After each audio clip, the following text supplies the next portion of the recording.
नमस्कार, मैं डॉक्टर अर्जुन पासवान आज आप लोगों के बीच एक नए टॉपिक को लेकर आया हूं। इसका नाम है असेसमेंट, आकलन। स्टूडेंट के लिए, टीचर के लिए या किसी भी इंसान के लिए आकलन का ज्ञान होना बहुत ही आवश्यक है। ये हमारे जीवन में, दैनिक जीवन में, सामाजिक, राजनीतिक, आर्थिक हर तरह के मामले में आकलन का बहुत ही महत्व है। चलिए हम बिना वक्त गंवाए आकलन के बारे में, आकलन का शाब्दिक अर्थ हम समझते हैं। आकलन का शाब्दिक अर्थ है अवलोकन, अवलोकन करना, परीक्षा लेना, परीक्षण करना, जांचना, समझना, ज्ञान प्राप्त करना, अनुभव करना, टेस्ट करना एवं प्रकार से कई पर्यायवाची शब्द हम यूज कर सकते हैं आकलन के लिए, असेसमेंट के लिए। तो असेसमेंट का शाब्दिक अर्थ आपको बताया गया। अब है कि असेसमेंट की परिभाषा क्या है।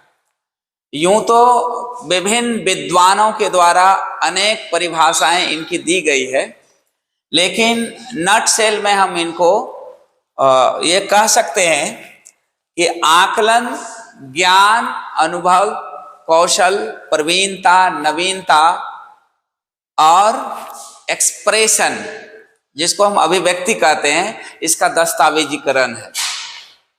Assessment is the documentation of knowledge, experience, skill, innovation and expression we can say. तो इस तरह से हम परिभाषा के रूप में मैंने आपको परिभाषा बताया। अब है कि आकलन, अगर कोई टीचर क्लास में आते हैं तो सबसे पहले बच्चों को पूछते हैं कि पहले क्या पढ़ाया गया, ये जांचते हैं।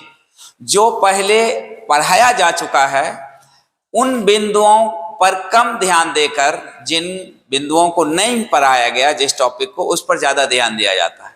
फिर पढ़ाने के दौरान बीच में शिक्षक जांच करते हैं, कभी इस कोने से, कभी आगे से, कभी पीछे से, कभी बीच से बच्चों को प्रश्न करते हैं कि बच्चे समझ रहे हैं कि नहीं, या फिर सिर्फ शिक्षक पढ़ा रहे हैं, बोले जा रहे हैं। तो बीच में भी आकलन किया जाता है। और जब पढ़ाई खत्म हो जाती है फिर रिकैपिचुलेशन होता है, उसकी पुनरावृत्ति होती है और फिर बच्चों से पूछा जाता है या फिर टेस्ट भी लिया जाता है। तो आकलन पढ़ाई के पहले भी, पढ़ाई के दौरान भी और पढ़ाई के बाद भी। तो इस तरह से ये हमारा तीसरा बिंदु था। अब है व्यक्तिगत एवं सामाजिक जीवन में आकलन का महत्व।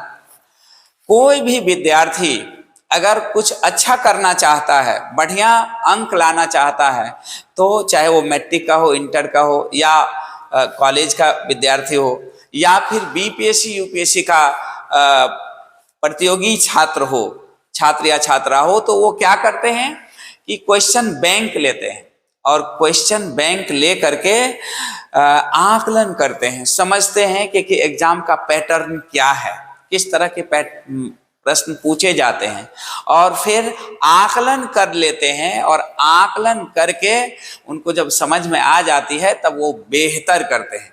इसलिए आकलन जो है वो हमारे जीवन में बहुत ही आवश्यक है कि चाहे सर्विस में हो, किसी बिजनेस में हो, दोस्ती में हो, राजनीति में हो, आकलन जो है वो बहुत ही महत्व रखता है।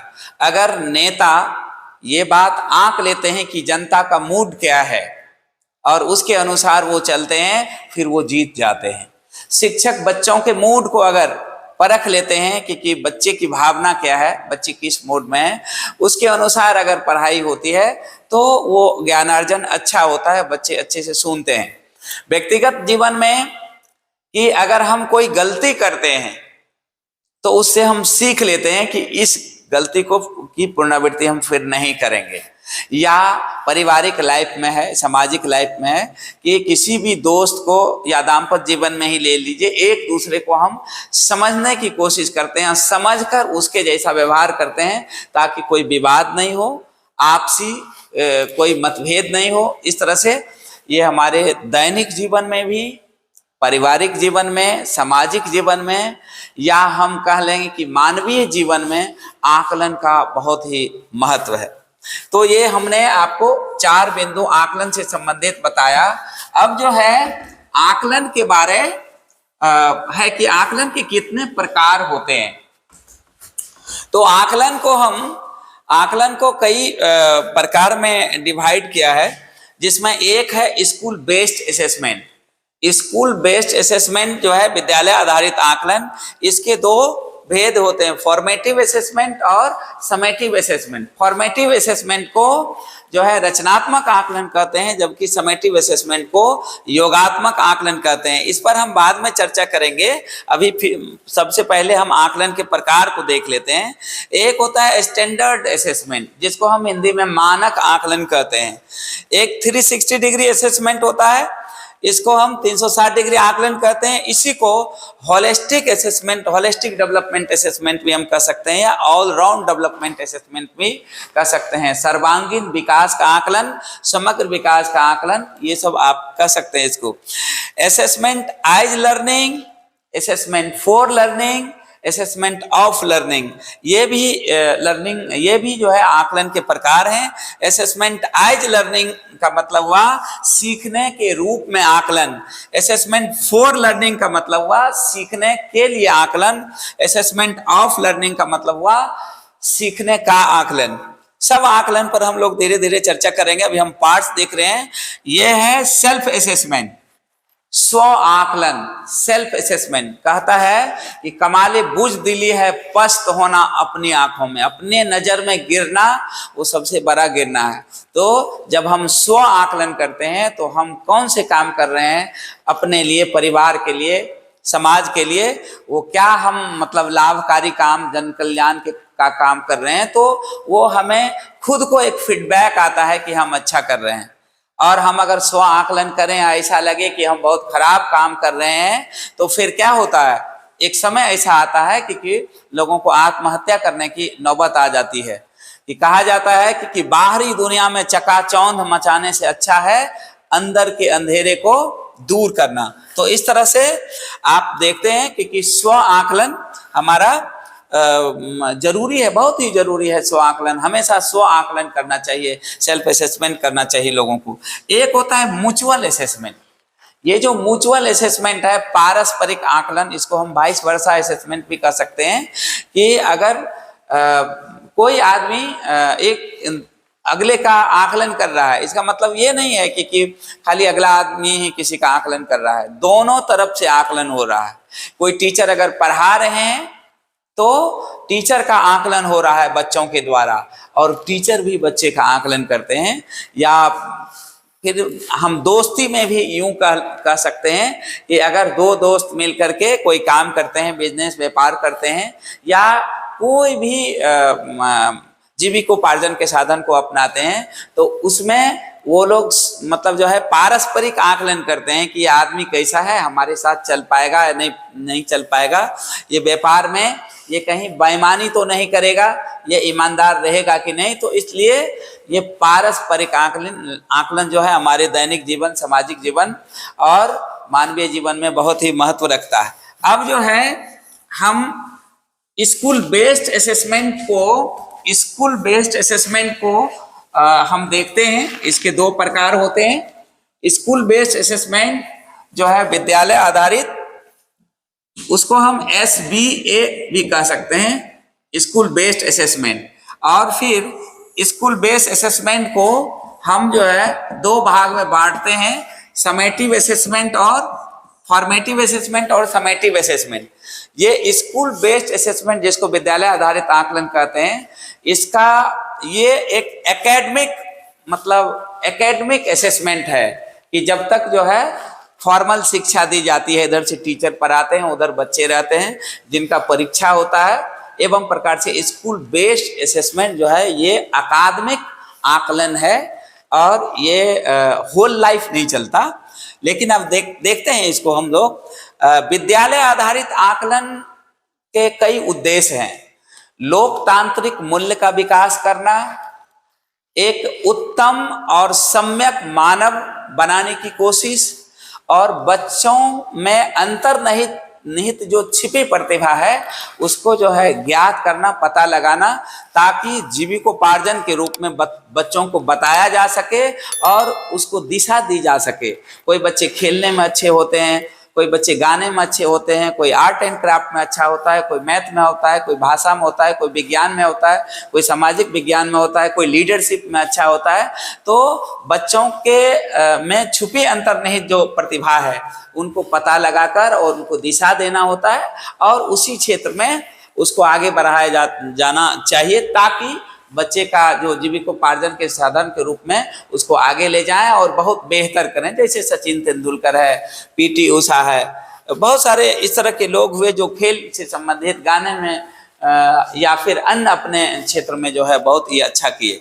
तो इस तरह से स्कूल बेस्ड असेसमेंट हमने देखा, लोकतांत्रिक मूल्य का विकास होता है, छिपी प्रतिभा का विकास होता है और हम पता लगाते हैं, और एक कॉमन कल्चर का भी विकास होता है। जो एक कॉमन कल्चर होता है, सामान्य कल्चर की विभिन्न जाति, धर्म, क्षेत्र, लिंग, भाषा, अलग अलग प्रकार के बच्चे छात्र आते हैं एक क्लास में, और इस एक क्लास का अपना एक महत्व होता है जिसमें कॉमन कल्चर का विकास होता है कि सबों को एक दूसरे को सम्मान करना है, इज्जत से बात करनी है, एक शिष्टाचार होती है कि अगर अंदर आएंगे तो कोई भी हो मे आई कम इन कहना होगा, बाहर जाएंगे तो मे आई गो आउट कहना होगा। एवं प्रकार से हम देखते हैं कि एक कॉमन कल्चर का विकास होता है और हम उसमें समावेशी शिक्षा पर ज़्यादा ध्यान देते हैं कि इंक्लूसिव एजुकेशन होना चाहिए क्लास का, उसमें किसी भी आधार पर भेदभाव नहीं होना चाहिए, चाहे जाति हो, धर्म हो, लिंग हो, भाषा हो, क्षेत्र हो, रंग हो, रूप हो, कद हो, काठी हो। इस तरह से एक यूनिफॉर्म, एक जो है एकता का ये होता है कि हम सब भारतीय हैं, इस तरह का एक भावना, राष्ट्रीयता की भावना का विकास होता है, संवैधानिक मूल्य की भावना का विकास होता है, और हम लोग विभिन्न प्रकार के भेद विभेद अराजकता से हटकर और मानवीय एकता की बात करते हैं, भारतीयता की बात करते हैं, और इस तरह से अपने देश के प्रति, अपने राष्ट्र के प्रति और मानवता के प्रति अपने कर्तव्य क्या है उसको जानते हुए आगे की ओर बढ़ते हैं। तो SBA स्कूल बेस्ड असेसमेंट हम लोगों ने देखा कि इसका क्या महत्व है, क्यों जरूरी है। इसके दो भेद होते हैं, पहला है फॉर्मेटिव असेसमेंट, दूसरा है समेटिव असेसमेंट। फॉर्मेटिव असेसमेंट को हम लोग हिंदी में रचनात्मक आकलन कहते हैं, जबकि समेटिव असेसमेंट को हम लोग योगात्मक आकलन कहते हैं। हम इनको, इस दोनों के डिफरेंस को बताते हैं, ये हमारे लिए, छात्र के लिए, शिक्षक के लिए, किसी भी मानव के लिए बहुत ही जरूरी है। अब देखा जाए कि पहला है कि यह एक कंटिन्यूअस प्रोसेस है, यह जो है एक कंटिन्यूअस प्रोसेस है, कंटिन्यूअस प्रोसेस है, कंटिन्यूअस प्रोसेस है ये। तो ये कंटिन्यूअस प्रोसेस नहीं है। पहला कि ये कंटिन्यूअस प्रोसेस है, ये कंटिन्यूअस प्रोसेस नहीं है, ये निरंतर चलते रहता है और ये ताउम्र चलने वाला है। हम लोग इसको होल लाइफ प्रोसेस भी कह सकते हैं, होल लाइफ चलने वाला चीज है ये। और ये जो है ये महज एनुअल एग्जाम, हम इसका उदाहरण के तौर पर हम ले सकते हैं, एनुअल एग्जाम और हाफ अर्ली एग्जामिनेशन, इस तरह से हम कह सकते हैं, या अन्य कोई निर्धारित परीक्षा होगा। तो ये एक फिक्स इंटरवल ऑफ टाइम पर होता है समेटिव, और फॉर्मेटिव जो है वो कंटिन्यूअस होल लाइफ ताउम्र चलते रहता है।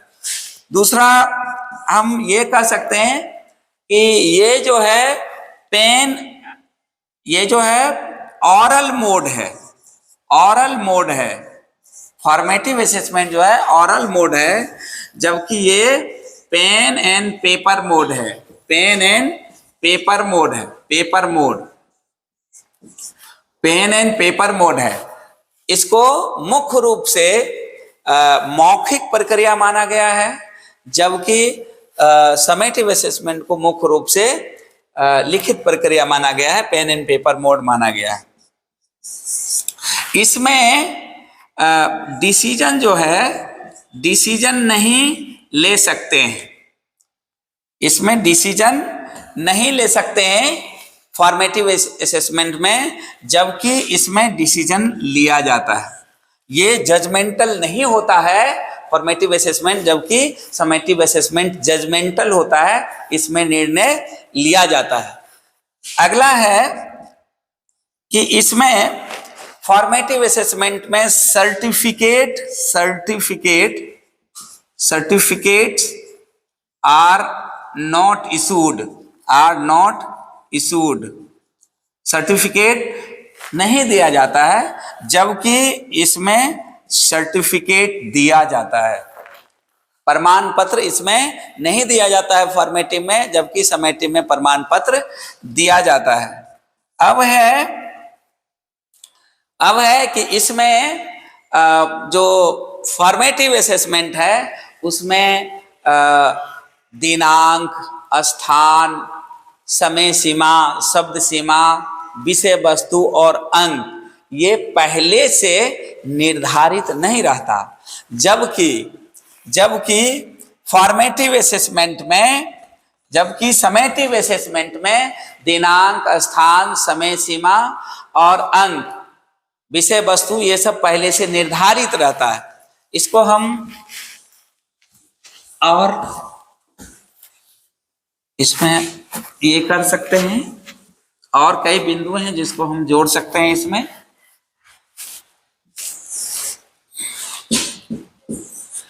तो हमने देखा कि उसमें समय सीमा, शब्द सीमा, स्थान, दिनांक ये सब पहले से निर्धारित नहीं रहता था मार्क्स, जबकि इसमें समेटिव असेसमेंट में ये सब निर्धारित रहता है। अब आगे देखते हैं कि जो फॉर्मेटिव असेसमेंट है, इस फॉर्मेटिव असेसमेंट में जिसका आकलन होना है जरूरी नहीं उसे मालूम भी हो जिसका आकलन होना है, जबकि समेटिव असेसमेंट में जिसका आकलन होना है उसे मतलब सूचना दी जाती है, उसे इन्फॉर्म किया जाता है। इसमें नॉट इन्फॉर्म जरूरी नहीं है कि उसे मालूम भी हो, जबकि इसमें इन्फॉर्म किया जाता है। एडमिट कार्ड जारी करके, नोटिस बोर्ड के माध्यम से, वेबसाइट के माध्यम से, व्हाट्सएप के माध्यम से इस तरह से मतलब जो है ये किया जाता है। एक और है जो महत्वपूर्ण है कि इसमें फॉर्मेटिव असेसमेंट में जो आकलन करता है उसका एक्सपर्ट का होना जरूरी नहीं है। कहता है कि एक्सपर्ट जरूरी नहीं है, जबकि इसमें जो है एक्सपर्ट होना जरूरी है, इसमें एक्सपर्ट होना जरूरी है। काहे कि मान लीजिए कि जैसे क्लास में अभी सारे बच्चे बैठे हैं, इसमें से कुछ बच्चे इधर उधर हैं, घूम रहे हैं या फिर अपने डॉर्मेट्री में होंगे, तो सीसीटीवी के माध्यम से, गार्ड के माध्यम से, 4th ग्रेड एम्प्लॉय के माध्यम से, गार्डनर के माध्यम से, प्यून के माध्यम से, स्वीपर के माध्यम से या किसी अन्य माध्यम से इसकी सूचना हमें मिल जाती है कि कौन लोग कहाँ हैं। लेकिन ये असेसमेंट हो गया कि कौन बच्चे कहाँ हैं, नहीं है। लेकिन जब 9th क्लास के मैथ का एग्जाम होता है तो उसके आकलन के लिए मैथ के टीचर की ही आवश्यकता पड़ती है, उसमें कोई दूसरा लोग उसका आकलन नहीं कर सकता, इसलिए एक्सपर्ट की आवश्यकता होती है। तो इस तरह से हम ये बात देखें। अब देखते हैं कि ये जो है फॉर्मेटिव असेसमेंट जो है वो 3H डेवलपमेंट पर आधारित होते हैं। 3H डेवलपमेंट,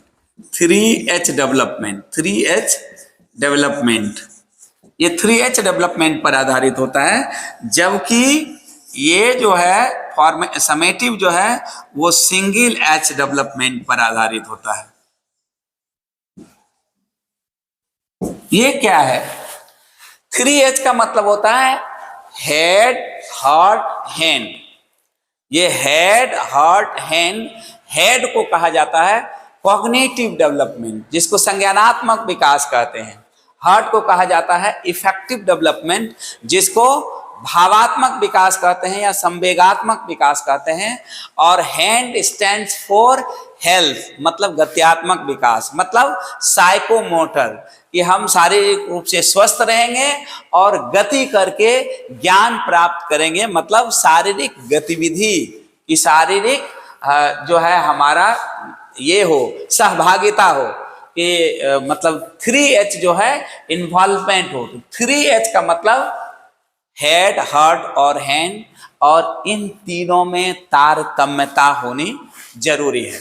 एक बात इसमें क्लियर करना चाहेंगे कि जो 3H डेवलपमेंट है, कि कोई आदमी अगर बौद्धिक रूप से अच्छा है, बौद्धिक रूप से अच्छा है, तो उसे उस आधार पर बौद्धिक काम मिलता है। लेकिन वही आदमी अगर उसका जो सेकेंड H है, जो हार्ट है, ये बढ़िया नहीं है, मतलब दया, प्रेम, करुणा, राष्ट्रीयता, मानवता, इंसानियत, वफादारी, ईमानदारी, कर्तव्यनिष्ठा, ये सब अगर नहीं है तो फिर कितना भी बौद्धिक हो जाए जरूरी नहीं है कि वो कंस्ट्रक्टिव काम करेगा। कि बहुत बड़ा इंजीनियर है, बौद्धिक स्तर अच्छा है तो इंजीनियर हुआ, और पुल जो है बनाया, उद्घाटन से पहले गिर गया, इसका मतलब है कि जन कल्याण की भावना नहीं है, जनता के हित की भावना नहीं है, देश हित में काम नहीं करते हैं, मानवता का अभाव है। बहुत बड़े डॉक्टर हैं और देवता, धरती के देवता कहा जाता है, लेकिन आए दिन सुनने को मिलता है कि किडनी निकाल दिया। तो बौद्धिक स्तर तो है, लेकिन जो ये हार्ट वाली चीज है, जो संवेगात्मक विकास है उनका, दया, प्रेम, मानवता, करुणा, इसका अभाव है, जिसके कारण इलाज करने के बजाय उनकी जान ले लेते हैं। तो कहने का मतलब है कि हेड जो बौद्धिक है, जो मानसिक है, जो कॉग्निटिव डेवलपमेंट है, वो तो होना ही चाहिए, उसके साथ ये दिल भी होना चाहिए। जी चाहता था इस दिल को जला डालूं, बाद में एहसास हुआ इस दिल में तुम भी हो। कि जब आप सोचते हैं कि हम आत्महत्या कर लेंगे, लेकिन जब आप एक होलिस्टिक रूप से सोचते हैं कि इससे हानि क्या होगा, तब देखते हैं कि हमारे माता पिता, बच्चे, बीवी या समाज में जुड़े और रिश्तेदार सब हमारे लिए हमारे कारण परेशान होंगे।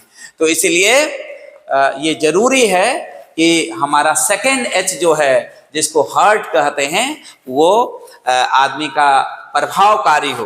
तो इस तरह से हम देखते हैं। और शारीरिक रूप से स्वच्छता, कि शारीरिक रूप से लोग स्वस्थ रहें। कहा जाता है कि जब तक गाल पर बोटी तब तक यार की रोटी, कि जब तक आप स्वस्थ रहेंगे तभी तक आपको लोग जो है ये करेगा, मान सम्मान करेगा, सेवा करेगा। लेकिन जब आप गिर जाते हैं तो आपको ये होने लगेगा, इस चीज की अनुभूति होगी कि हमारा स्वास्थ्य गिर गया है, हम चल फिर नहीं सकते, अपने से नित्य क्रिया नहीं कर सकते, तो आपको बहुत सारी तकलीफ होंगी, आपको तब महसूस होगा। इसलिए यह जो शरीर है, इस पर ध्यान देना है और शरीर को स्वच्छ रहना है। वही खाएं जो हमारे लिए उपयोगी है, आवश्यक है। वो चीज़ नहीं खाएं जिससे हम रोगी हो जाएं। और इस स्वस्थ शरीर के माध्यम से, यह एक चोला है जिसके माध्यम से जो है हम लोग मतलब जो है मुख्य लक्ष्य, जो अल्टीमेट गोल ऑफ लाइफ होता है। शिक्षा के दो उद्देश्य होते हैं, एक तो तात्कालिक उद्देश्य जो रोजी रोटी की व्यवस्था करते हैं, दूसरे है कि अपने मन की बात करना है, और ये अल्टीमेट गोल ऑफ लाइफ ये भी है कि 84 लाख योनियों में आपका मानव में जन्म हुआ। तो इस योनि को, इस चोला को, इस शरीर के माध्यम से उपयोग करके आप जो है जीवन जो है, जो पुनरावृत्ति है, जो पुनर्जन्म की प्रक्रिया है, जो रीबर्थ होता है, उससे आप मुक्ति पा सकते हैं और मोक्ष की प्राप्ति कर सकते हैं। इसलिए इस शरीर को स्वस्थ होना बहुत ही जरूरी है। तो 3H डेवलपमेंट आपने देखा, 3H डेवलपमेंट आपने देखा। अब हम देखते हैं कि कंपोनेंट इसके कुछ होता है। कंपोनेंट, ये 3H डेवलपमेंट में एक और बात कही जाती है कि आपको मनुष्य को दिमाग से, दिल से और शरीर से एक होना चाहिए, कॉम्बिनेशन उसका होना चाहिए। एक कहा जाता है कि दिलों में आग, लबों पे गुलाब रखते हैं, बहुत से लोग अपने चेहरे पर दोहरी नकाब रखते हैं। दिलों में स्वार्थ, जुबान से प्यार करते हैं, बहुत से लोग यही कारोबार करते हैं। महफिल में हो रही थी मेरे कत्ल की तैयारी, और हम जब वहां पहुंचे सभी कहने लगे लंबी उम्र हो तुम्हारी। तो एवं प्रकार से इस तरह की बात नहीं होना चाहिए कि मुंह पर कुछ और पीठ पीछे कुछ। अब हम कंपोनेंट की बात करते हैं। ये जो कंपोनेंट है, ये कंपोनेंट फॉर्मेटिव असेसमेंट का कंपोनेंट है ऑब्जर्वेशन, अवलोकन, टीचर्स डायरी, शिक्षक डायरी, चेकलिस्ट, जांच पत्रक, वर्कशीट, कार्य पत्रक, rubrics, anecdotal record, portfolio, rating scale एवं प्रकार से ये सब जो है ये कंपोनेंट होते हैं। क्वेश्चनायर, प्रश्नावली, और इधर जो है ये annual examination, half early examination and other examination. Other examination हम इसको कह सकते हैं। तो इधर ये इसके कंपोनेंट है, इसमें बहुत सारा कंपोनेंट है। एक और बात है कि जिसका भी ये फॉर्मेटिव असेसमेंट अच्छा हो रहा है, इसका मतलब है कि उसका समेटिव का भी ग्राफ अच्छा होगा। समेटिव में भी जिसका फॉर्मेटिव अच्छा हो रहा है उसका समेटिव भी अच्छा होगा, वो समेटिव में भी वो अच्छा करेंगे। जिसका फॉर्मेटिव अच्छा है वो अपने माता पिता और समाज में सब रिश्ते को समझते हैं, और वो अपने माता पिता को ओल्ड एज होम में नहीं छोड़ेंगे जिनका फॉर्मेटिव असेसमेंट अच्छा होगा। तो फॉर्मेटिव असेसमेंट जो है जहां भी अच्छा हो रहा है, चाहे नवोदय स्कूल हो, नेतरहाट हो, सैनिक हो, सिमुलतला हो, इस सब में फॉर्मेटिव असेसमेंट को कि बच्चे कब सो रहा है, कब जग रहा है, होमवर्क बना रहा है कि नहीं, असेंबली में आ रहा है कि नहीं, मतलब जो है रिमेडियल क्लास में आ रहा है कि नहीं, क्लास कर रहा है कि नहीं। कहने का मतलब पूरे दैनिक प्रक्रिया पर नजर रहती है। जिनके दैनिक प्रक्रिया को एकदम से फॉर्मेटिव ये रहेगा, नजर रहेगा, उनका समेटिव भी अच्छा होगा। और हम शिक्षकों को भी अपने फॉर्मेटिव को जो है अच्छा करना चाहिए कि हम अपने आप में कि हमारा हर कार्य ऐसा हो कि वो जन कल्याण के लिए हो, समाज के लिए हो, अपने लिए भी अच्छा हो। हम कोई भी काम ऐसा नहीं करें जो कि समाज के लिए खराब हो या किसी और के लिए खराब हो। तो फॉर्मेटिव असेसमेंट में अपने आप को ढालेंगे तो हम बहुत ही अच्छा होंगे। आज हम बात कर रहे थे स्कूल बेस्ड असेसमेंट और इसके पार्ट्स जो है फॉर्मेटिव और समेटिव असेसमेंट के बारे में। इनमें कुछ और बिंदु भी बहुत छूट गया है। हमें लगता है कि आप लोग बहुत ही समझे होंगे चीजों को। आपको अगर अच्छा लगे, वीडियो अच्छा लगे तो लाइक सपोर्ट जरूर करेंगे, कमेंट करेंगे, ताकि हम आपके लिए दूसरे वीडियो लेकर आए। बहुत बहुत धन्यवाद आप लोगों को। नमस्कार।